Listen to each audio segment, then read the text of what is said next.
자, 이 사진 최근 인터넷을 아주 뜨겁게 달궜죠. 누군지 아시나요? 엔비디아의 젠슨 황, 그리고 삼성 이재용 회장, 현대차 정의선 회장이잖아요. 치맥 회동 맞죠? 네, 맞아요. 언뜻 보면 동네 형들이랑 기분 좋게 치맥 한잔하는 것 같죠. 하지만 비즈니스판을 아는 사람들 눈엔 이 사진 정말 살벌한 사진입니다. 이건 단순한 친목 도모가 아닙니다. 대한민국 재계서열 1, 2위 회장님들도 꼼짝 못하는 슈퍼갑이 누군지 보여주는 장면이거든요. 삼성전자는 자사가 만든 최신 메모리를 써달라고 최종 승인을 기다려야 하고, 현대차는 자율주행에 필요한 두뇌를 공급해달라고 줄을 서야 합니다. 파는 사람이든 사는 사람이든 지금 이 가죽 점퍼 형님의 낙점 없이는 AI 사업을 시작조차 못하기 때문입니다. 이 힘이 어느 정도냐? 미국과 중국의 자존심 대결마저 무너뜨립니다. 사실 엔비디아의 GPU, 이제 단순한 컴퓨터 부품이 아닙니다. AI 산업에 반드시 필요하고 현대전쟁의 승패를 가르는 전략물자입니다. 그래서 바이든 행정부는 아예 문을 걸어 잠갔었죠. 중국군이 AI 무기를 만들게 둘 순 없다. 수출 전면 금지. 이런 핑계로 금지한 거 맞죠? 중국에선 난리가 났습니다. 공식 루트가 막히니 암시장이 폭발했죠. 부르는 게 값이라 웃돈을 2배, 3배씩 주고 밀수를 하는 상황이었습니다. 그런데 최근 트럼프 정부 쪽에서 충격적인 제안을 합니다. H200 중국에 팔게 해줄게. 대신 조건이 있어. 판매액의 25%는 안보 분담금으로 내고 가. 일종의 통행료야. 와, 세금이 25%라니 살인적이네요. 이러면 중국에서 차라리 안 산다고 반발하지 않았어요? 천만에요. 중국의 빅테크 기업들은 돈은 얼마든지 낼 테니 제발 팔아만다오라며 환호했습니다. 이 칩 없이는 AI 경쟁에서 도태되니까요. 그런데 정작 이 거래를 막아선 건 미국이 아니라 중국 정부였습니다. 미국 칩에 의존하면 영원히 종속된다. 엔비디아 쓰지 말고 우리 기술로 만든 국산 칩 써라. 기업들은 웃돈을 줘서라도 H200을 원하는데 국가는 체제 생존을 위해 그 길을 막습니다. 그만큼 이 칩 하나가 가진 영향력이 한 나라의 국운을 흔들 만큼 막강하다는 뜻이죠. 도대체 H200이 뭐길래 세계 강대국들이 이 작은 칩 하나를 두고 이런 줄다리기를 하는 걸까요? 개당 5,500만 원, 그나마도 없어서 못 파는 이 물건. 하지만 불과 10여 년 전만 해도 이 회사의 운명은 정반대였습니다. 당시 월스트리트는 엔비디아를 이렇게 불렀습니다. Dead money. 죽은 돈. 투자해봤자 절대 안 오르는 망한 주식. 스마트폰 시대가 오면서 PC 그래픽 카드는 끝물이다 라는 소리를 들었거든요. 그런데 더 큰 문제는 젠슨 황 본인이었습니다. 회사가 휘청거리는데 멀쩡한 칩에다가 이상한 짓을 하고 있었거든요. 그는 미래를 대비한다면서 집안의 게이머들은 쓰지도 않는 비싼 기능을 억지로 집어넣었습니다. 사람들은 욕했습니다. 젠슨이 칩에 독을 탔다. 쓸모없는 짓을 해서 회사 말아먹는다. 자, 여기서 진짜 질문을 던져야 합니다. 엔비디아 주가가 얼마 올랐냐가 중요한 게 아닙니다. 왜 인텔의 똑똑한 CPU는 AI를 못하는데 게임이나 하던 GPU만 가능한 걸까요? 왜 다른 칩은 안 되고 반드시 엔비디아의 H200이어야만 AI가 원활히 작동할 수 있는 걸까요? 오늘 영상은 모두가 독이라고 비웃었던 기술이 어떻게 인류를 구원할 유일한 열쇠가 되었는지에 대한 이야기입니다. 그리고 엔지니어들이 물리법칙과 싸우기 위해 이 작은 칩 안에 어떤 미친 설계를 해냈는지, 그 30년짜리 기술 미스터리의 뚜껑을 지금 낱낱이 열어드리겠습니다.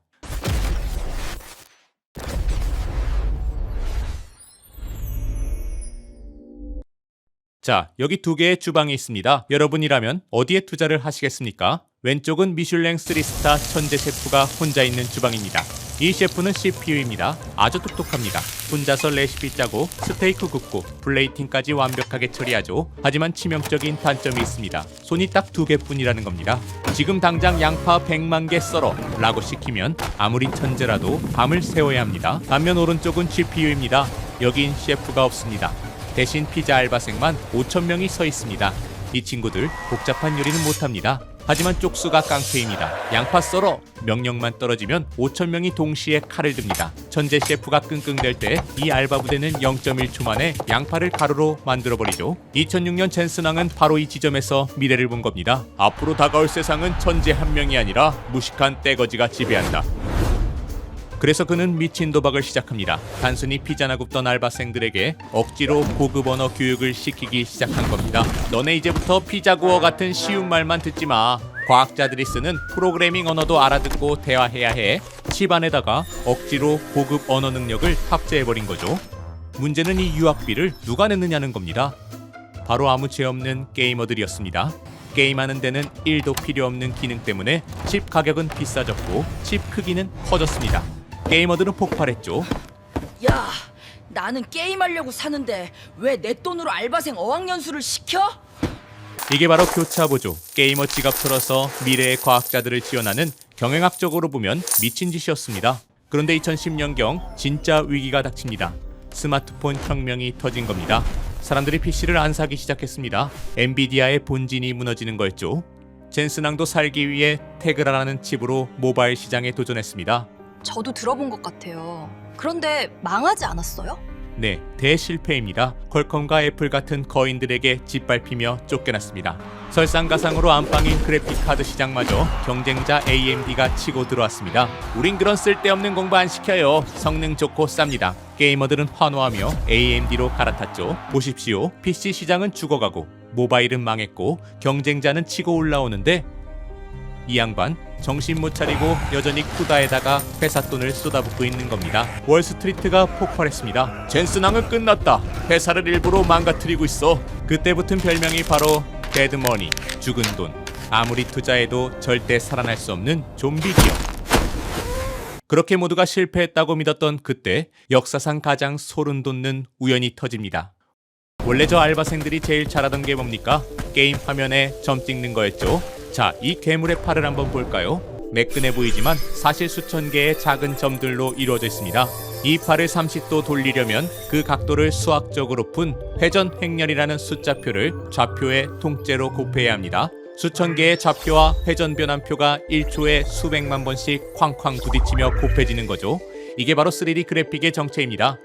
그런데 2010년대 과학자들이 기절초풍할 사실을 발견합니다. AI가 사진을 보고 이건 강아지야 라고 채점하는 과정, 이것도 뜯어보니 거대 행렬들의 충돌이었던 겁니다. 사진 속의 수만 개의 픽셀 데이터에다가 중위도 점수표인 가중치 행렬을 냅다 곱해버리는 과정이었죠. 자, 보십시오. 게임은 회전 행렬을 곱하고 AI는 가중치 행렬을 곱할 뿐 결국 둘 다 거대한 숫자표끼리 부딪히는 행렬 곱셈이라는 완벽하게 똑같은 계산이었던 겁니다. PC 시장이 망해서 모바일에서 쫓겨나서 갈 곳 없던 그 수천 명의 알바생들이 알고 보니 인공지능 연구에 최적화된 유일한 인재들이었던 겁니다. 하지만 결정적인 문제가 있었습니다. 이 알바생들 계산 능력은 충분한데 과학자들과 말이 안 통하는 겁니다. 평생 그림 그려라 색칠해라 같은 명령만 배웠으니까요. 야, 이 숫자 좀 더해줘. 그게 무슨 몬스터 이름인가요? 그래서 옛날 과학자들은 이 멍청한 알바생들을 속이기 위해 눈물겨운 쇼를 해야 했습니다. 단순한 덧셈 곱셈 문제를 억지로 그림인 척 위장해서 명령을 내려야 했거든요. 마치 엑셀 작업을 하려고 포토샵을 켜서 숫자를 그리는 꼴이었죠. 여기서 젠슨왕이 욕먹어가며 시켰던 그 어학연수가 빛을 발합니다. 쿠다는 바로 이 알바생들을 위한 만능 너도 통역기였습니다. 프로그래밍 언어 할 수 있어? 아, 맞다. 게이머 돈으로 시켰던 그 쓸데없는 공부가 바로 꽉 막힌 알바생들의 귀를 뚫어주는 소통의 혁명이었던 겁니다. 하지만 세상은 여전히 이 혁명을 몰라봤습니다. 대기업들은 여전히 수십억짜리 슈퍼컴퓨터만 믿고 있었죠. 그때 이 먼지 쌓인 무기를 가장 먼저 집어든 건 놀랍게도 가난한 대학원생 알렉스였습니다. 2012년 전 세계 AI 고수들이 모이는 이미지넷 대회가 열립니다. 돈이 없어 슈퍼컴퓨터를 못 샀던 알렉스는 젠슨왕이 깔아놓은 쿠다를 이용해 판을 뒤집기로 합니다. 남들이 그걸로 게임이나 해라라고 비웃을 때 그는 게임용 그래픽카드 GTX 580 2장을 가짜 슈퍼컴퓨터로 개조해버린 겁니다. 그리고 대회날 결과는 그야말로 학살이었습니다. 구글, 마이크로소프트가 몇 달 걸려도 못하던 걸 이 방구석 컴퓨터가 단 6일 만에 해치운 겁니다. 정확도는 타의 추종을 불허하는 압도적 1등. 이 사건 하나로 AI의 역사는 다시 쓰이게 됩니다. 젠슨왕이 10년 동안 욕먹으며 준비한 통역사와 알바 부대가 마침내 인류를 구원할 만능 열쇠로 각성하는 순간이었습니다. 자, 이제 엔비디아의 탄탄대로가 열린 것 같죠? 천만에요. 이건 예고편에 불과합니다. 승리의 기쁨도 잠시, 그들 앞에는 인간의 의지만으로는 절대 넘을 수 없는 물리학이라는 진짜 최종 보스가 기다리고 있었거든요.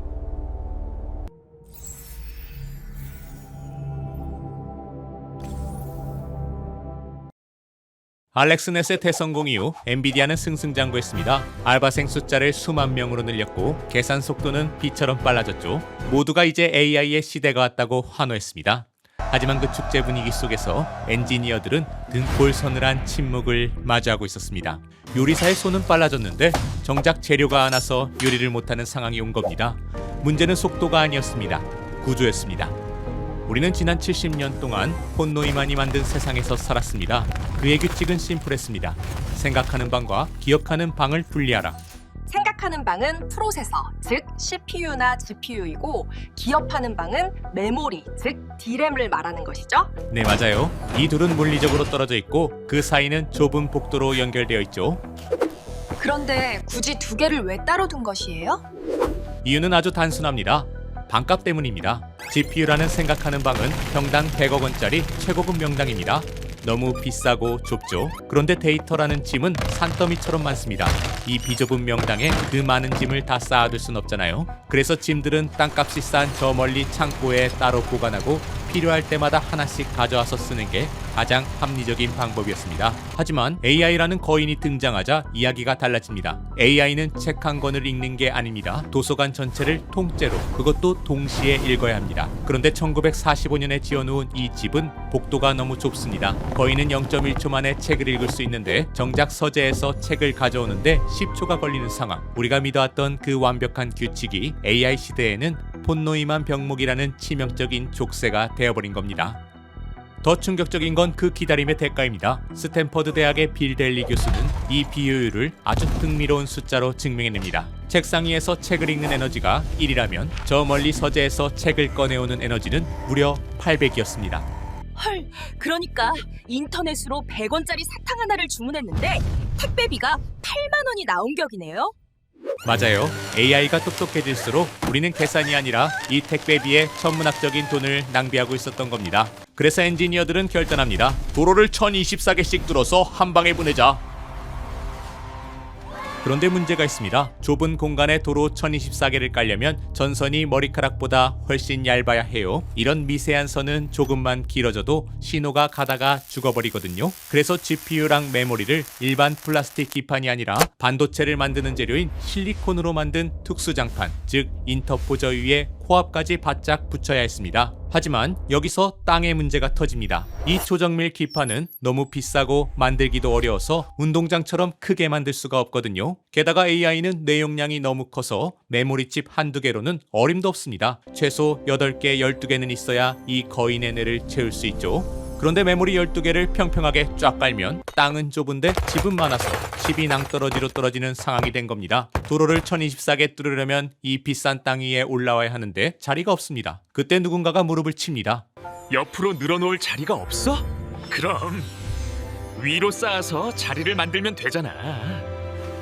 엔지니어들은 도시계획을 완전히 갈아엎기로 합니다. 단독주택을 밀어버리고 그 자리에 초고층 아파트를 지은 겁니다. 이게 바로 HBM입니다. 메모리 12개를 수직으로 쌓으니까 칩 하나 들어갈 만한 좁은 땅만 있어도 충분해진 겁니다. 덕분에 그 비싼 기판이 GPU 바로 옆 명당 자리에 쏙 들어갈 수 있게 됐죠. 그런데 막상 쌓아놓고 보니 또 문제가 생깁니다. 데이터를 위아래로 보내야 하는데 여전히 건물 밖 벽으로 전선을 연결한다면 건물 벽면 길이는 뻔하잖아요. 거기에 1024가닥 전선을 꽂을 공간 자체가 물리적으로 안 나오는 겁니다. 결국 벽을 쓰면 32차선 도로가 한계였죠. 그래서 엔지니어들은 반도체 역사상 가장 독한 방법을 씁니다. 벽이 좁아? 그럼 넓은 바닥 전체를 뚫어버리면 되잖아. 하지만 그냥 뚫자니 칩이 너무 두껍습니다. 그대로 쌓으면 너무 높아져서 규격을 초과하거든요. 게다가 엘리베이터 통로가 길어지면 데이터가 이동하는데 시간도 오래 걸리죠. 그래서 칩을 종이장처럼 얇게 깎아버립니다.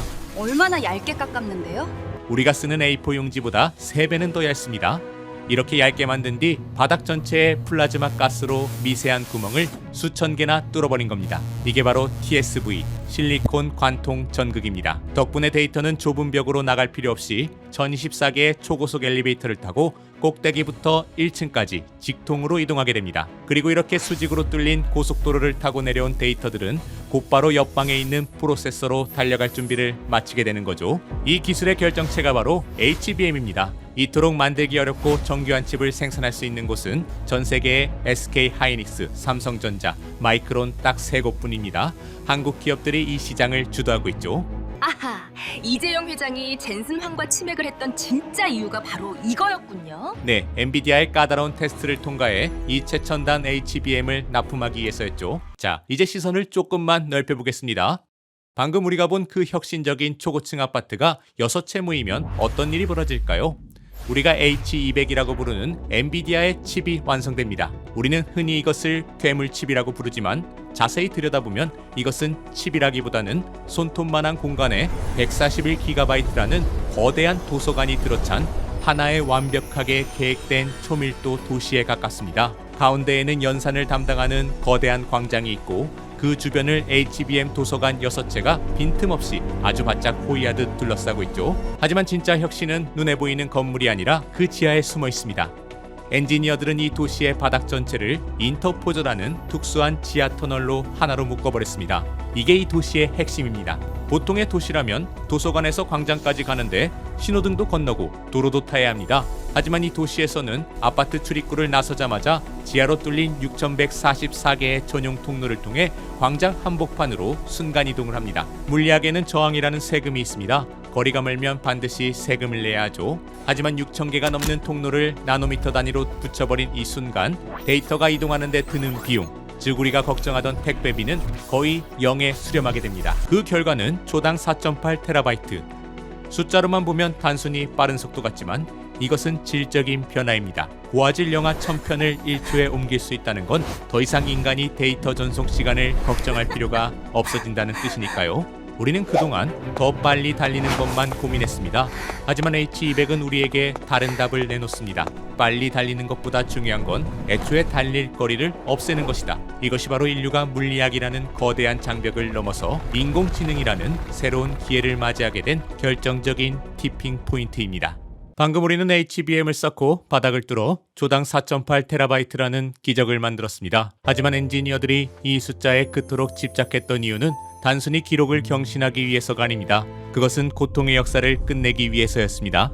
H200이 등장하기 전까지 우리는 거대한 보이지 않는 벽 앞에 서 있어야 했으니까요. H200이 없던 시절 AI 개발은 타협의 연속이었습니다. 아무리 혁신적인 아이디어가 있어도 데이터를 넣는 순간 컴퓨터는 비명을 질렀습니다. 메모리가 부족합니다. 이 짧은 경고문 하나 때문에 개발자들은 거대 언어 모델을 파인 튜닝할 엄두조차 내지 못했습니다. 제대로 된 모델 하나를 훈련시키는데 며칠, 때로는 몇 주가 걸리는 인내심 테스트를 견뎌야 했죠. 하드웨어의 한계가 인간의 상상력을 가로막고 있었던 겁니다. 이 한계는 개인을 넘어 산업 전체의 문제였습니다. 최근 세상을 놀라게 한 영상 생성 AI 스포라를 기억하실 겁니다. 하지만 여기에는 치명적인 함정이 숨어 있었습니다. 기존 GPU로는 1분짜리 영상을 만드는데 몇 시간이 걸렸다는 사실입니다. 이것은 신기한 기술일 뿐 돈을 벌어다주는 서비스가 될 수는 없습니다. 그렇죠. 고객은 로딩바를 보며 3시간을 기다려주지 않으니까요. 하지만 H200이 투입되는 순간 이 기술은 비즈니스가 됩니다. 4.8TB의 대역폭은 렌더링 시간을 기다릴 만한 수준으로 압축해버립니다. 과거의 AI가 혼자 골방에서 그림을 그리는 화가였다면 H200을 장착한 AI는 24시간 쉬지 않고 영상을 찍어내는 방송국이 되는 겁니다. 결국 H200은 단순한 하드웨어가 아닙니다. AI를 연구실의 실험 도구에서 거대한 수익 창출의 산업으로 탈바꿈시킨 결정적인 열쇠인 것입니다. 자, 이제 우리는 도구를 얻었습니다. 개발자를 괴롭히던 메모리 부족도 산업을 가로막던 느린 속도도 해결했습니다. 하지만 여기에 마지막 그리고 가장 잔인한 역설이 남아있습니다. 지휘자가 되려면 지휘봉을 잡아야 하는데 정작 그 지휘봉은 우리 같은 보통 사람들이 손에 쥘 수 없다는 사실입니다. 지금 이 칩은 돈다발을 싸들고 가도 살 수 없습니다. 구글 메타 같은 거대 기업들이 독점하고 있고 국가 간의 전략 자원이 되었으니까요. 기술은 민주화되었지만 정작 그 기술을 실행할 기회는 가장 폐쇄적인 곳에 갇혀버린 겁니다. 그런데 말입니다. 모두가 불가능하다고 했던 이 닫힌 문을 열고 기어코 이 H200을 확보해낸 국내 학원이 있다면 여러분은 믿으시겠습니까? 정말 그게 가능한 일이에요? 솔직히 말씀드리면 저도 처음엔 반신반의했습니다. 통계적으로 볼 때 이 H200은 구글이나 메타 같은 거대 기업들의 전유물이어야 하니까요. 그런데 일개 교육기관이 국가 전략 자원을 교육 용도로 쓴다고요? 말도 안 돼요. 그렇죠. 그런데 확인해보니 그 예가 진짜로 존재했습니다. 이름은 솔데스크. 이것은 단순한 학원 전산실이 아닙니다. 국내 도메인 점유율 1위 클라우드 기업 가비아의 데이터 센터입니다. 솔데스크는 힘들게 구한 이 H200 내장을 학원 구석에 두지 않고 아예 전문 데이터 센터에 입주를 시켜버렸습니다. 마치 페라리를 샀으면 전용 차고에 넣어야 하듯 수강생들에게 기업급 인프라를 하루 종일 안정적으로 경험하게 해주겠다는 집요한 고집인 거죠. 그럼 이 괴물 스펙이 학생들에게 주는 진짜 가치는 무엇일까요? 공학적인 관점에서 볼 때 그것은 실패 비용의 획기적 절감입니다. 머신러닝, 딥러닝, 이미지 처리가 섞인 복합 훈련을 예로 들어봅시다. 집에 있는 일반 CPU로는 100시간, 가성비 좋다는 RTX 3060으로도 20시간이 걸립니다. 이 속도라면 한 번의 코딩 실수는 곧 하루의 낭비를 의미하죠. 하지만 H200 환경에서는 이 과정이 매우 빠르게 진행됩니다. 솔데스크에선 팀별로 20기가 메모리를 할당하여 이 시간을 6시간 이내로 줄였다고 합니다. 글래드웰은 1만 시간의 법칙을 말했지만 AI 시대의 법칙은 다릅니다.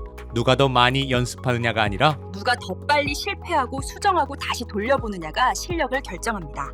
특히 LLM 파인튜닝이 결정적입니다. 그동안은 GPU 메모리 부족 때문에 어쩔 수 없이 이론으로만 배워야 했잖아요. 모델을 올리자마자 컴퓨터가 뻗어버리니까요. 오우, out of memory. 하지만 이곳에선 다릅니다. 수강생이 직접 거대 모델을 로딩하고 데이터를 주입해서 재학습시키는 진짜 실무가 가능해집니다. 이론가가 아니라 경험자가 되는 겁니다. 왜 이렇게까지 해야 할까요? 시장의 판도가 바뀌었기 때문입니다. 지금 전 세계 기업들은 물론 국가기관들까지 나서서 AI 인재를 쓸어담고 있습니다. 하지만 그들이 찾는 건 책으로 배운 사람이 아닙니다. 대용량 데이터를 다뤄봤고 고성능 GPU 위에서 프로젝트를 돌려본 실전형 인재입니다. 수요는 폭발하는데 공급이 없는 이 상황.